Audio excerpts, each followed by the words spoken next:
of computer science, the head of the computer science department there at Texas A&M on a Saturday, handing my transcripts, and on the spot, I was approved. I was accepted. But while leaving the campus, I looked and saw my peers. They didn't have the core. The core was not mandatory in 1972. But I looked and saw peers of mine in fatigues wearing Army helmets. And I knew at that moment I was not going to be an Aggie. But growing up, I grew up very shy, and I loved music. And, I was just bashful about my opinions and things. And friends of mine would ask me, "What kind of music do you like? And what do you like to, and I would just finally, I broke down and said, "Yeah, well, I have this favorite band that I've been listening to for years. And they got 12 albums out. No one's ever heard of them before." And then in like 1972, they released their 13th album. And the album was called The Dark Side of the Moon, Pink Floyd. And my friends all said, "Wow, Gil, you're this musical genius. Wow, man, what else have you been listening to?" And I suddenly came out of my shyness and learned that I was an influencer. This was a major paradigm shift for me. So the winds of change were upon us there in the 1970s, early 1970s, and that could be really an understatement. Psychological and the sociological changes from the 60s, the seeds that were planted, that were growing. I came on fire. I let my hair grow out. I grew a beard. Our planet seemed to be going through a paradigm shift on a global scale. At least that's the way I seemed it and viewed from my lens, my perspective. And to use a metaphor from the movie Oppenheimer, where you see the plutonium core being put into the bomb and then all the outer explosions imploding upon that to split the atom. My life was an atom bomb. Things just blew up for me at that point in time. And it was during this time I was like others, like to travel to Austin, camping on Lake Travis and Hippie Hollow, and thinking someday I was going to go move to Austin. And so after college finished, I got into oil and gas, as Judy said, and became an IT programmer. I'm still thinking about Austin there in the Houston area, and became a systems analyst as a career. And going back to when I was in 18, there was a program I saw on television about, it was called 21st Century. And it was about this reusable space vehicle that could go up into space and come back on the other side of the planet like 40 minutes later. And I was offered and took a job working in mission control. Wow. So I was working the space program, which had been a dream of mine since the 60s. I knew I was going to be an astronaut, but I was working in MOD, Mission Operations Directive. Uh, and my first month there, they had a chili cook-off. And I was on a chili team, and one of the judges was Commander Alan Shepard. Whoa. First man in space. The man was like one of 14 that walked on the moon, hit a golf ball off the surface of the moon, and he is now the Coors distributor in the Clear Lake area. And I see him over there pumping beer, and I go up to him with my cup, and he pours me a beer. And I was going to say something profound and provocative, and I stood there with my mouth open, and nothing came out. So during this time at Mission Control, and a character that was influential to me at that time, just part of the paradigm shift thing, was the head of Mission Control, and that was Gene Kranz. And if you saw the movie Apollo 13, you saw him played by Ed Harris, and they greatly downscaled Gene Kranz's role in that. I mean, as dynamic as Ed Harris was in that, the real Gene Kranz would have been too big, too much for life to be portrayed on a screen. He wouldn't be believable. I mean, the guy went to work in the morning, put his cassette in, and to get himself charged up to get to Mission Control, he would play John Philip Sousa, Stars and Stripes Forever. Dun, dun, dun, dun, dun, dun, dun, dun, dun, dun. This is what he's listening to get up, fired up to go to work. Oh That's my God, what a great idea. that is Okay. just unreal. That's not normal.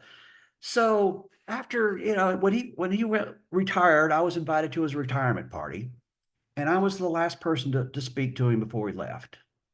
And I went up to him and I just wanted to say thank you. And we laughed about a chili cook-off, the same chili cook-off where he crashed and burned during a three-legged race and dislocated his left shoulder. And we laughed about that. And then I thanked him for being there with us during 51L. 51L was Challenger. Oh, And he stood like a pillar, this tower of strength. And we all looked at him like like a dad, that okay, this guy can't crater. He's not going to crater. He's the guy we could hang on to and hold tear tight. But when the movie Apollo 13 came out, you saw that how staunch he was and how he said, this is going to be our finest moment, and failure is not an option. I mean, the guy coined these phrases. But at the end of the movie, you see tears in his eyes from joy and relief that as staunch as he was, what a hero he was. He was human. oh, So it was during those years, the 30s, and I'll start fast forwarding here and get just moving along here. I don't know how we do it on time here, but we're fine. This is great. okay. So when I got into my 30s, I personally felt, and I'm doing this interflexion thing, that my life was passing me by. That all my friends they all got married and they're having kids and their lifestyles, and I'm out there partying and doing drugs and drinking and having a time of my life and working in mission control and just carefree as I could be. And I felt I needed to fit the norm. I got tired of the questions, when are you going to get married? So here comes the paradigm shift. Ah, I got married. I met this woman, fell in love. 2 months later, we're married. 2 years later, we're divorced. Another paradigm shift occurs. This is the lens. I was driving along NASA Road 1, and our house was been sold, and I'm like, I'm going to be out on the streets here really soon. I don't have a wife anymore, no kids, no house, and I still got a job, but man, I really wish, and I'm driving along NASA Road 1. I really wish I had a sailboat, but I can't afford a sailboat and a house. And then it hit me, an epiphany. Buy a sailboat you could live on. And that's what I did. So I moved onto a sailboat in Clear Lake, and I lived on it for basically 5 years. And during this period of time, I met the second love of my life, Becky. Becky was also a sailor. And we took our time. We took 5 years and then we got married. And so it was just during this time that I'd spent 12 years at NASA, and I felt my paradigm shift was now shifting to becoming less technical and becoming more managerial. And so I got a project manager job at Halliburton working for Dick Cheney. And I had lunch with Dick one day, and we sat across the table from each other, and he looked at me. He says, I've talked to everybody that else owns this company. And Dick had just come off of quitting the job as the Secretary of the Defense. What? The most powerful force in the world. And he was the leader. And I'm sitting across the table from him eating this chicken salad sandwich. Okay, I was a little intimidated. And he looks at me and says, everyone's told me all what's going on in this company. I want to hear from you. What's really going on? And I was like, oh my God, he's got to find out what's going on really, but it's not going to be me. So I dodged the question. So uh, Becky, she was from New Hampshire, and one of the promises I made her when we got married and I proposed was to move to New Hampshire with us. Well, there was no way we were going to go to New Hampshire because I got this career going on. I got this boat. We're living right in Clear Lake shores. I can see my boat from the kitchen window of our rent house. We're 50 feet from the water. I got a little Miata sports car. We've got all these friends. We go out to dinner in my dinghy. This was just perfect. We were entrenched like a tick. There's no way we're getting out of here. I'm like, yeah, I'm making this idle. Yeah, honey. Yeah, if things work out, we'll move to New Hampshire. Well, on a trip to New Hampshire, we're in Maine, And then, like the line in the movie from Forrest Gump, where Lieutenant Dance up in the crow's nest of the shrimp boat, and he shouts down sarcastically to Forrest, "Where is this God of yours?" Where is this God of yours? Wow. Yes, There, that comes right around to where we are allowing it to unfold. Yeah. yes. So how about like a little about this God journey and Well, where was that and perhaps shine some light on people who are having that. Hmm. okay. Well, Everything's falling apart. Hmm. Yeah. yes, I'm entrenched. There's no way we're moving to New Hampshire in the magic giant broom of God. God showed up. A tropical storm came right across Clear Lake, right over our house, wiped out the house, killed the Miata, wiped out our furniture. We were downsized. We had nothing to move. And but while we were in New Hampshire, Becky applies for a job just as a lark to see, and then she gets us, an offer on the spot. And I'm like, oh my God, my wife's moving away to New Hampshire. I got nothing to go home to.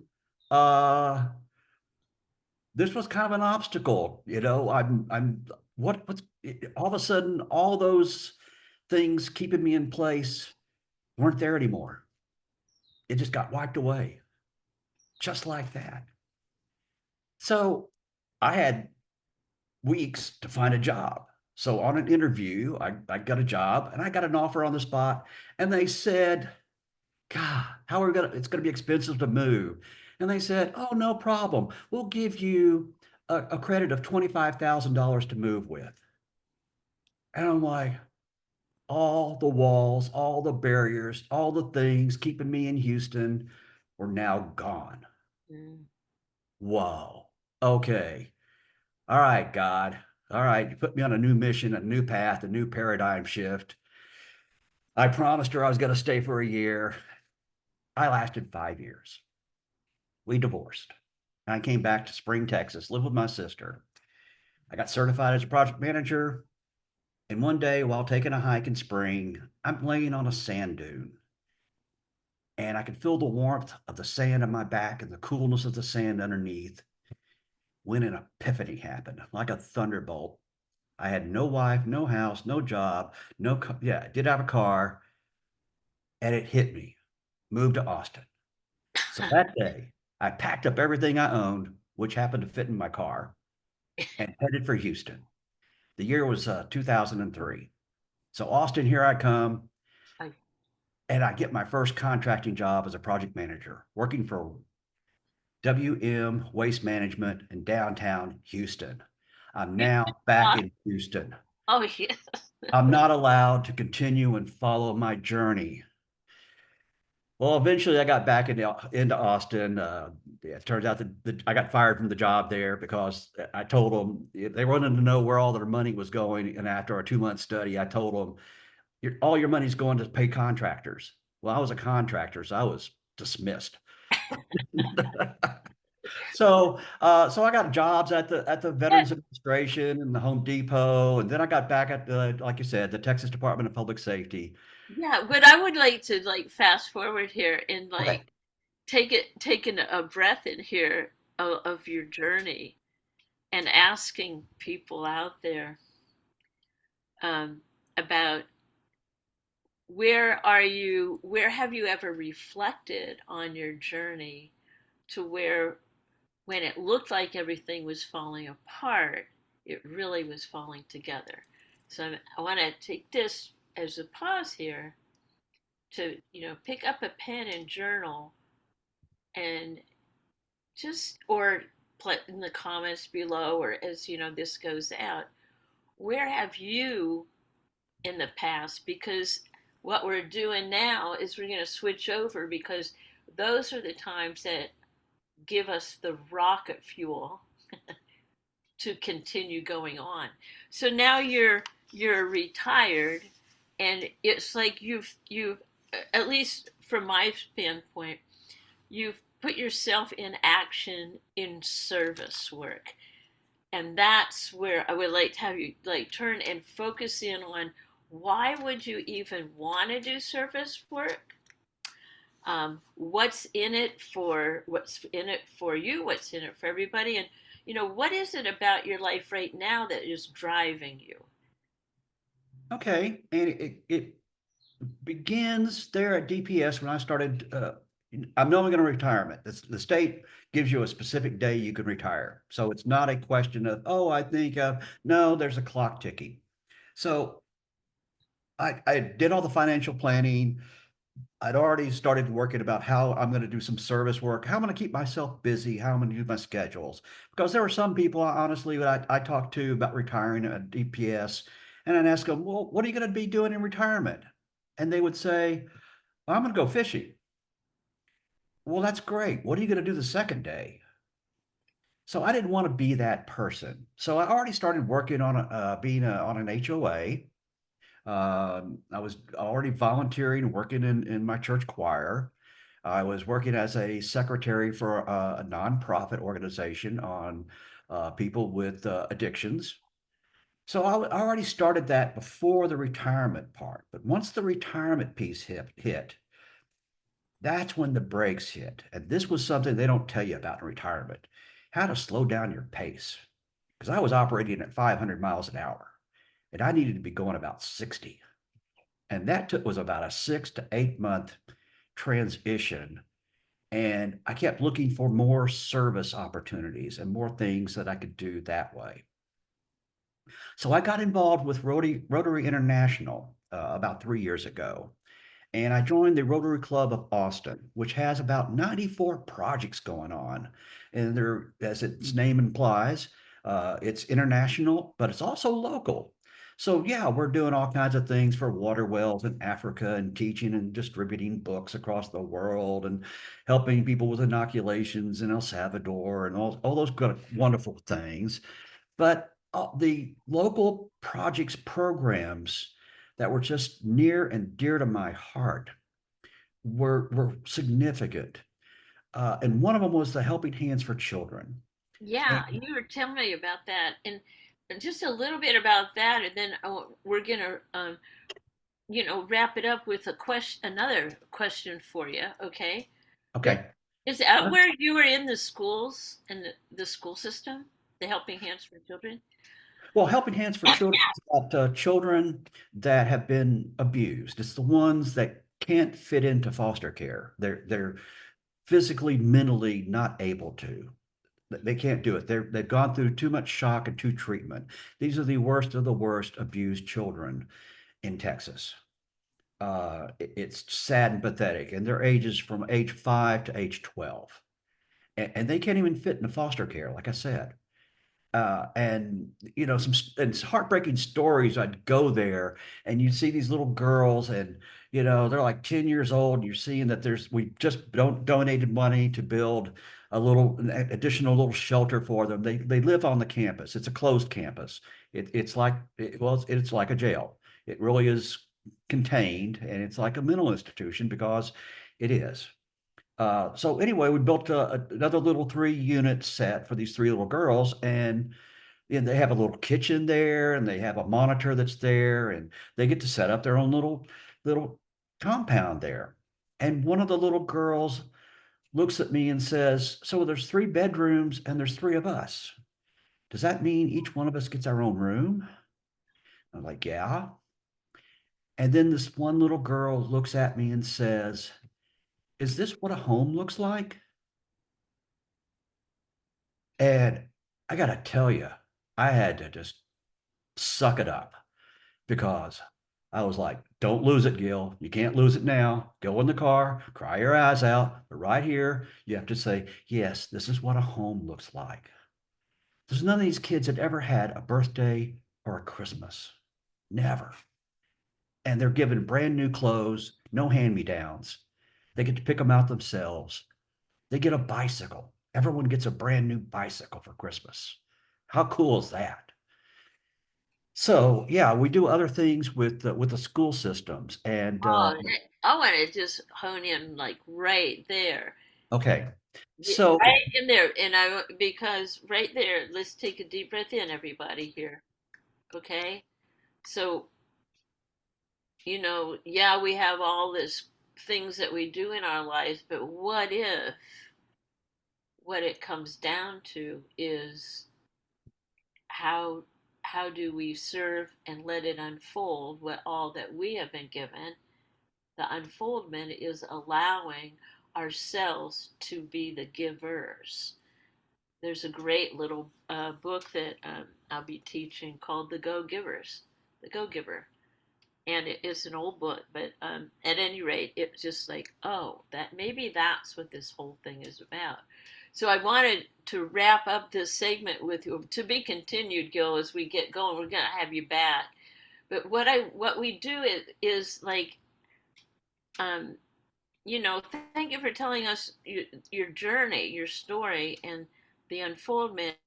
And what I would like to ask you though is like, what we are a community here, and what we would like to ask you, have, what would you love to have us hold for you?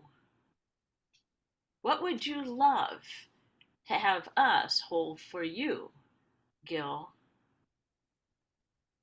Anything is possible. So, boom. What would you love on the smorgasbord of life something for I would you? like to spread and see, and I got to do a discussion, heated discussion the other day about education and how we need more discipline and we need this and we need more security and we need all these things and more money to do all these things with. And it was I wasn't accepted because here was my response: real live cases of real elementary schools in the Austin School District. And that's where Rotary has influenced the students from day one. And that one particular was, I guess, Pecan Springs School, which comes to mind. And 10 What years would ago, what would you love for you, us to oh, hold for you and your continuous? Yeah, we want to give you a gift of oh, holding space for you and your unfoldment. oh What gosh, would you love? Yeah. what I would love to see, and it's all about service. And I mean, the slogan for Rotary International is service before self. And so there's a humility right there. To serve me, to give me something, is to help in those service areas. And I just really briefly tell this story about Pecan Springs, that we introduced what our slogan is, a four-way test, and that's to build goodwill and friendships, trust, integrity, and value, and make these paramount for these children. And at the end of every couple of months, they have an award ceremony for the person who has the most integrity and the most value. And it's voted on by their peers. And Pecan Springs has minimal security. Their disruptive fights and things in their schools went down 80% as a result of implementing the four-way test. And it spilled out into the neighborhood. This is an area, high crime area in East Austin. And parents come to us and say, thank you. You've influenced our neighborhood. And that's powerful. That's incredible. Just that really you're teaching these elementary kids, and then they go on to high school and they're still carrying with them the four-way test, and it's influencing their neighbors and their neighborhoods. Yes. And we've got signs up on the walls and the things and the outside fences and all that kind of stuff. And they've been hanging up there for 12 years. They have Yeah. never been defaced. Well, we're going to take some energy here as our community. And one of the things that we teach is the spiritual law of receiving. And so we are going to send energy your way, Gil, Yay. and all you have to do is to receive. So we're all like getting like, okay, I'll be a yeah, spe- you're getting it. It's coming. It hasn't come yet. We gotta let it get it. Like we're There you go. Do you feel it?